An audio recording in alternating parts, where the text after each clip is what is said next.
नमस्कार दोस्तों, आज हम जानेंगे वॉशिंग मशीन में बर्फ के टुकड़े का कमाल।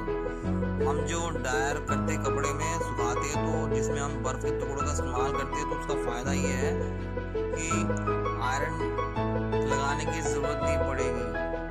हम जो है वार्डरोब में आयरन कपड़े लगाते हैं और काम करने में पूरा दिन निकल जाता है, लेकिन डायर के बर्फ के टुकड़े डालें तो कपड़ों को आयरन लगाने की ज़रूरत नहीं पड़ेगी और समय और आयरन दोनों की बचत होगी। जब कपड़ों को धोने के बाद ड्रायर में सुखाते हैं तो उनमें सिलवटें रह जाती हैं, लेकिन बर्फ़ डालने से कपड़ों की सिलवटें नहीं रहती और कपड़ों को आयरन भी नहीं करनी पड़ती।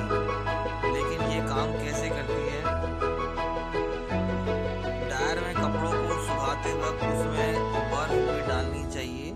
जब डायर से गर्म हवा निकलती है तो बर्फ पिघलने लगती है और स्टीम पैदा होने लगती है। स्टीम की वजह से कपड़ों की सिकुड़न निकल जाती है और सूखने के बाद कपड़ों को आयरन करने की ज़रूरत नहीं होती। इससे काफ़ी हमारी समय की बचत होती है दोस्तों। अगर आपको मेरा वीडियो अगर अच्छा लगे तो इसे लाइक और शेयर करना